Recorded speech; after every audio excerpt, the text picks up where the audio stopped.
अतुलित बलधामं हेम शैलाभदयं धनुजवन कृशानुं ज्ञानिनाम् अग्रगण्यं सकल गुण निधानं वानराणामधीशं रघुपति प्रिय भक्तं वात जातं नमामि। श्री हनुमान जी महाराज की जितनी भी प्रशंसा करें उतना ही कम है। वो जितनी प्रशंसा करें, बहुत लोग बलशाली होते हैं, महाबली होते हैं, और हनुमान जी के बारे में क्या लिखा गया है? पहला शब्द अतुलित बलधामम, ऐसा बल जिसकी कहीं तुलना ही नहीं है। और बल भी कैसा? बल ऐसा कि जिसकी कहीं तुलना नहीं है, और उस बल से प्राप्त शरीर कैसा है? हेम शैलाभ देहम, बर्फ के समान सफेद हो। अर्थात बल में कोई कलंक नहीं है। रावण के जैसा बल नहीं है बाबा कि बल का दुरुपयोग करे। हनुमान जी महाराज का बल है, और बल कितना है? अतुलित है। और कैसा है? एकदम निष्कलंक सफेद।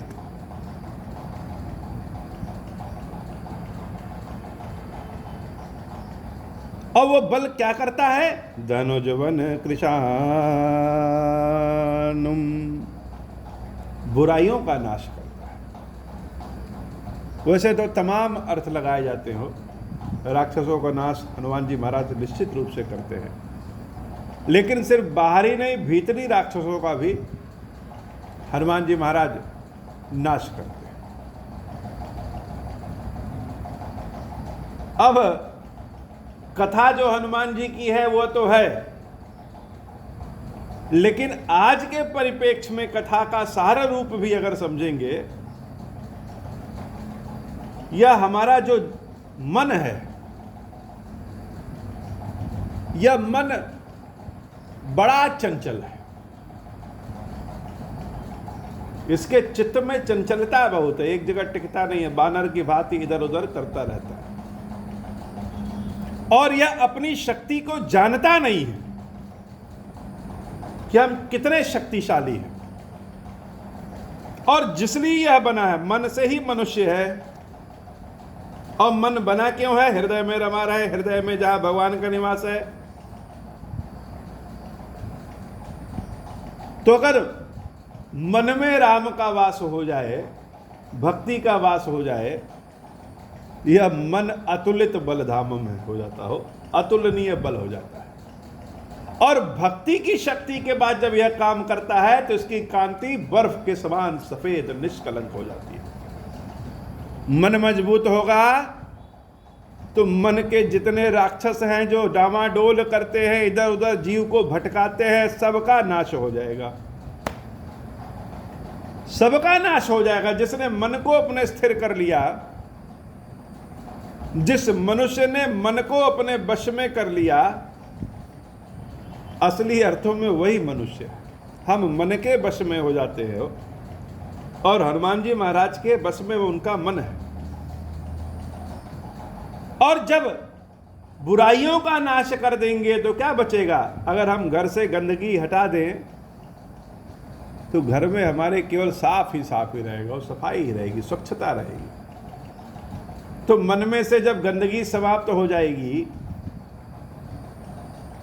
तो निश्चित रूप से मन बुद्धिमान हो जाएगा। ज्ञानी नाम अग्रगण्यम, जब मन में बुद्धि आ जाएगी, ज्ञान आ जाएगा, सकल गुण निधानम, सारे संसार के गुण आ जाते हैं। हनुमान जी महाराज, किसी में एक गुण है, किसी में दो गुण है, और हमारे गुरुदेव से हनुमान जी महाराज कैसे हैं? सकल गुण निधानम, सारे गुण उनके भीतर है। वानराणामधीशम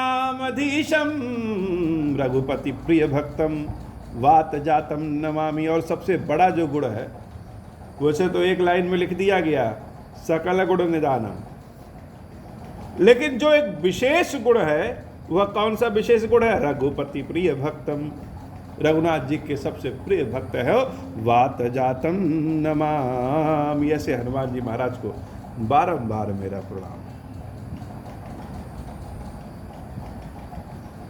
कलयुग में भी हनुमान जी महाराज एकदम जागृत हैं, चिरंजीवी हैं। तो जागृत कहां है? इधर उधर घूम रहे हैं, टहल रहे हैं बाग बगीचा में, पहाड़ पे। हनुमान जी महाराज को जगाना पड़ता है। विद्वान भी कहते हैं कि हनुमान जी महाराज के सुंदर कांड को पढ़ने के पहले, उनको याद करने के पहले, उनके बल को जगाना पड़ता है, उनको याद दिलाना पड़ता है। तो कोई याद कहां से करेगा और जगाएगा कहां से? जो सोता हुआ मिलेगा उसी को तो जगाएगा। तो क्या हनुमान जी महाराज सोते हुए दिखे हमें कहीं कि हम जगाएंगे? तो हनुमान जी महाराज हमारे ही मन में हैं, हम सबके मन में।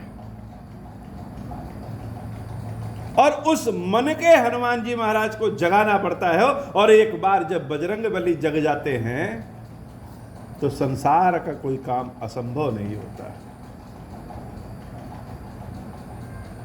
जामुन जी महाराज की जगाने के बाद हनुमान जी महाराज जग गए और पूछे क्या कहें, क्या करें बताओ जामुन। जामुन जी महाराज कहे कि जा करके जानकी मैया के बारे में पता लगा करके आ जाइए। बड़ा अच्छा लग गया हो। सबको सबकी बात अच्छी नहीं लगती, कहने की बात है कि हमें उनकी बात बड़ी अच्छी लग गई। लेकिन यह सत्य है कि हमको वही बात अच्छी लगती है जो हमको अच्छी लगने वाली होती है। जो हमको पसंद है उससे मिलता जुलता कोई बात कहे तो अच्छी लगती है।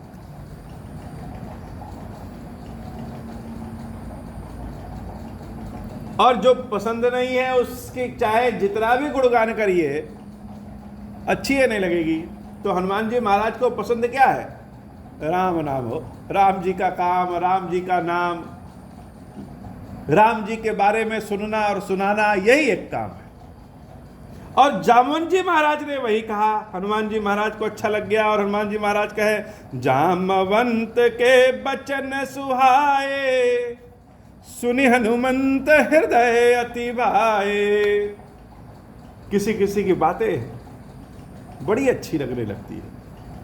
तब लगी मोहि परिखे हूं तुम भाई। अपने सारे साथियों से हनुमान जी महाराज हाथ जोड़ करके कहते हैं कि हे मित्रों, हे भाई, यह मेरी परीक्षा की घड़ी है और मुझे परीक्षित होने दो।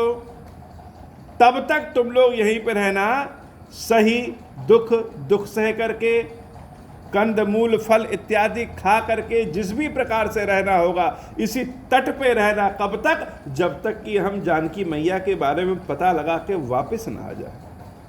तब लगी मोहि परिखे तुम भाई, सही दुख कंद मूल फल खाई।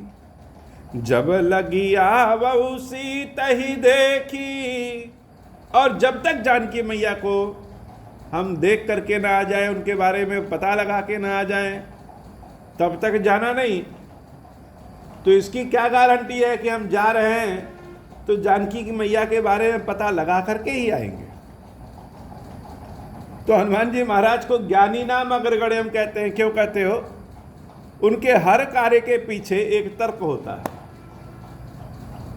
कैसे पता कि हम जानकी के बारे में पता लगा के आएंगे? वह वैसे पता होई हई काजु मोहि हर्ष विशेषी। कोई कार्य ऐसा होता है कि करने शुरू करिए तो बड़ा आनंद आता है, जैसे लगता है कि यह कार्य निश्चित रूप से सफल होगा। विशेष हर्ष का हमको अनुभव हो रहा है जिसके कारण लग रहा है कि यह कार्य सफल होगा और जानकी माता के बारे में हम पता लगा करके आएंगे। हो यह कहीं ना आई सबनी कहूं माथा। सबको प्रणाम करके चले हर्ष ही धरी रघुनाथा। अपने हृदय में श्री रामचंद्र जी को धारण करके हनुमान जी महाराज एकदम आनंद भाव से लंका की ओर प्रस्थान कर दिए। और लंका की ओर प्रस्थान किए तो कैसे किए? सिंधु तीर एक भूधर सुंदर। उस समुद्र के किनारे ही एक पर्वत था, बड़ा सुंदर पर्वत था जिसका नाम ही सुंदर था। उस पर्वत के नाम पे भी सुंदर कांड हुआ। उसी पर्वत पे हनुमान जी महाराज चढ़ गए, कौतिक कूद चढ़ उता ऊपर, और वहीं से जय श्री राम का नारा लगा करके जब छलांग लगाए तो हनुमान जी महाराज हनुमान जी के रूप में नहीं, बार बार रघुबीर समारी, तरके उपवन तनय बल भारी। एकदम से हनुमान जी महाराज श्री रामचंद्र जी के अमोघ बाण की तरह चले गए और बार बार रघुबीर समारी हो। यह भी बड़ी लाइन बड़ी आनंददायक है। हो क्या, बार बार रघुबीर संभारी। जब हमको विशेष आनंद मिल जाता है, हम एकदम से बलहीन हैं और अचानक से खूब बल मिल जाए, तो अपना बल ही अपने से नहीं संभलता है, तो कौन संभालेगा? जिसने बल दिया है वही बल संभालेगा।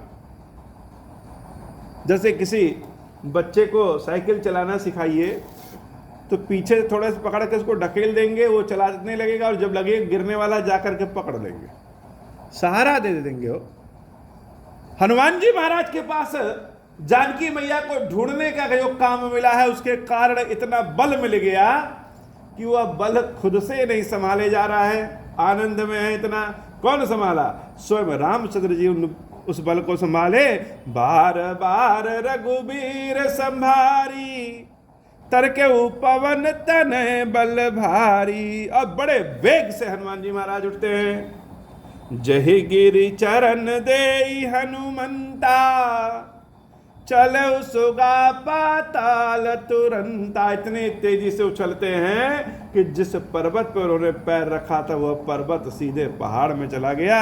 जहि गिरि चरण देई हनुमंता, चले सुगा पाताल तुरंता। जिमि अमोघ रघुपति कर बाना। जैसे रामचंद्र जी का बाण अमोघ है, उसी भांति यही भांति चले हनुमाना। मंगल भवन अमंगल हारी, उमा सहित जहि जपत पुरारी। तो ज्ञानी कौन बाबा? जिसको आप ज्ञानी बना दे, जिसके ऊपर आपको आपकी कृपा मिल जाए, वही ज्ञानी हो गया, वही बलशाली हो गया, वही कौशल धारण करने वाला हो गया हो, जिसके ऊपर कृपा हो जाए। हम किसी को अगर कहीं भेजते हैं तो जाने के पहले उसको वहां का किराया आदि भी देते हो। भगवान जब किसी कार्य के लिए चुनते हैं तो उस कार्य के लायक तन मन धन बल सब कुछ दे देते हैं। तो जो बानर अभी तक, जिसको अपना नाम तक याद नहीं था, भगवान की ऐसी कृपा हुई कि वह राम जी के बाण के समान अमोघ बनकर के आकाश में उड़ता गया हो। बड़ी विचित्र बात हो गई। चिड़िया को उड़ते देखा है, जिनके पंख होते हैं उनको उड़ते देखा है, बानर को उड़ते हुए क्या किसी ने सुना है, देखा है? किसी ने नहीं देखा। भगवान की कृपा यही है, भगवान की कृपा है। सरसों के दाने पे भी प्रभु कृपा कर दे तो पर्वत के समान हो जाए, और पर्वत के दाने पे भी चाहे तो उसको सरसों के दाने के समान बना दे। तो पूछताछ बढ़ जाती है। जब काम मिल जाता है तो पूछताछ अपने बढ़ जाती है। जब तक बिना काम के रहेंगे, निठल्ले रहेंगे, कोई पूछने वाला नहीं है। और जैसे ही विशेष काम काजी हो गए, सब लोग पूछने लगते हो। हनुमान जी महाराज को पहले कोई पूछने वाला नहीं था। आज यह स्थिति हो गई कि देवताओं की, ऋषियों की, मनुष्यों की, भगवान रामचंद्र जी, लक्ष्मण आदि पूरी वानरी सेना की भी, सबकी आशा का एक ही किरण है, श्री हनुमान जी महाराज। सबकी नजर, सबकी दृष्टि हनुमान जी महाराज पे है कि हनुमान जी महाराज जा रहे हैं लंका, अपने कार्य को कर आएंगे कि नहीं कर पाएंगे। सब जान गए कि रामचंद्र जी का दूत कौन है, हनुमान जी महाराज। बड़े बड़े इंद्र आदि देवता भी भगवान के दूत बनना चाहते हैं, किसी को नसीब नहीं हुआ। और एक बानर को ऐसा नसीब हुआ कि पूछ बढ़ गई, उसकी पूछताछ बढ़ गई। हर व्यक्ति, हर लोग चाहने लगे कि एक बार राम जी का दूत अगर हमारे यहाँ आ जाए तो हमारा भी मान बढ़ जाए। हो हनुमान जी महाराज उड़ते चले जा रहे हैं। जलन दे रघुपति दूत बिचारी, तय मैनाक होई श्रमहारी। कि एक बार आकर के हमारे यहाँ विश्राम कर लीजिए, कुछ जल पान कर लीजिए। हो पर्वत के बीच में ही एक मैनाक पर्वत है। उस मैनाक पर्वत ने हनुमान जी महाराज से हाथ जोड़ करके विनती किया कि हे हनुमान जी, एक बार आप थक गए होंगे, हमारे पर्वत पे आकर के विश्राम करके जल पान करके फिर चले जाइए, हमारा भी मान सम्मान बढ़ जाएगा। तो जब भगवान बल दें तो अहंकार नहीं करना चाहिए। हनुमान जी महाराज ने अहंकार नहीं किया। हनुमान जी महाराज क्या कहे, हनुमान ते पर कर, उड़ते हुए जाते हुए अपने हाथों से धीरे से मैनाक पर्वत को छू दिया और छू करके हाथ जोड़ करके प्रणाम करके कह रहे हैं, कर पुनि कीन्ह प्रणाम, राम काजु कीन्हे बिनु मोहि कहाँ विश्राम। भगवान के काम को जब तक कर न ले तब तक मुझे थकावट नहीं लगेगी, विश्राम नहीं करना है। पहले भगवान के काम को कर लें फिर और कुछ करेंगे। मंगल भवन अमंगल हारी, उमा सहित जहि जपत पुरारी। मंगल भवन अमंगल हारी, उमा सहित जहि जपत पुरारी। हे बाबा, आज की कथा इतनी ही। श्री खीरेश्वर महादेव जी, खीरेश्वरी भैया जी, हम सब के ऊपर बाबा कृपा करिए। अब हूँ प्रसन्न प्रभु मोह पर, नाथ दीन पर नेहू, निज पद भगति देहु प्रभु, पुनि दूसर बर देहू। तब माया वश जीव जड़, संतत फिरहि बुलान, हम पर क्रोध न करिय प्रभु, कृपा सिंधु भगवान। शंकर दीन दयाल, अब हम पर हों कृपाल, साप अनुग्रह होई जहि विधि, नाथ ठोरहि काल। दीन दयाल विरुद्ध संभारी, हरहु नाथ मम संकट भारी। जहि विधि होई नाथ हित मोरा, करहु सुबेग जानि दास मैं तोरा। राम राज बैठे त्रैलोका, हर्षित भय गए सब शोका। मंगल भवन अमंगल हारी, उमा सहित जहि जपत पुरारी। बोलिए श्री खीरेश्वर महादेव जी, खीरेश्वरी मैया जी की सदा ही जय हो।